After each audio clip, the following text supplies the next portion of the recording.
Dans le parterre de graminées, les fins feuillages bruissent sous le vent. Dès l'année prochaine, les plantes formeront de larges touffes encore plus sonores.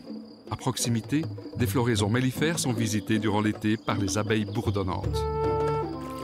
Le murmure discret de la fontaine se fait entendre, jusqu'au moment où un visiteur se laissera tenter par les percussions mises en place.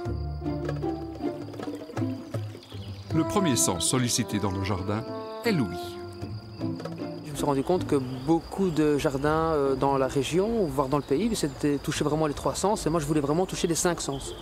Donc on a rajouté l'ouïe et la vue, chose qu'il n'y a pas dans les autres jardins sensoriels de la région. Ce tout nouvel espace a été aménagé sur une zone où les arbustes devenus âgés avaient formé un bosquet dense. Après les travaux d'aménagement, les élèves prennent en charge l'entretien. Je peux vraiment être fier des élèves. On a dû suivre le plan, on a fait parterre par parterre et ils ont appris beaucoup. Et ils apprendront encore beaucoup plus tard, lors de l'entretien de ce jardin. Et maintenant que le jardin est terminé, ils sont très très fiers de montrer que c'est eux qui ont fait ça.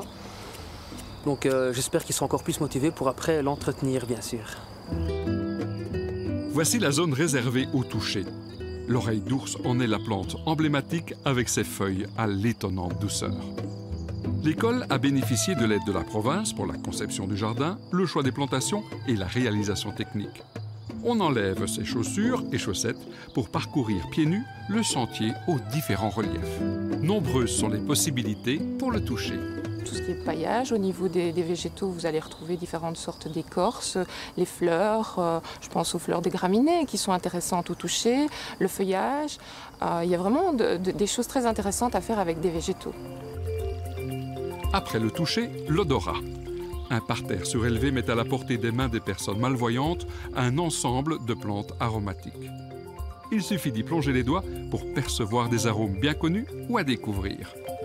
La plante la plus surprenante est l'hélichrysum qui dégage une odeur de curry. La vue n'est pas oubliée avec toutes les plantes grimpantes qui offriront leur corolle à hauteur des yeux. Le regard est aussi sollicité par cet aménagement dont les différents éléments doivent être vus depuis un point bien précis. C'est alors que cette anamorphose développe son esthétique en 3 dimensions.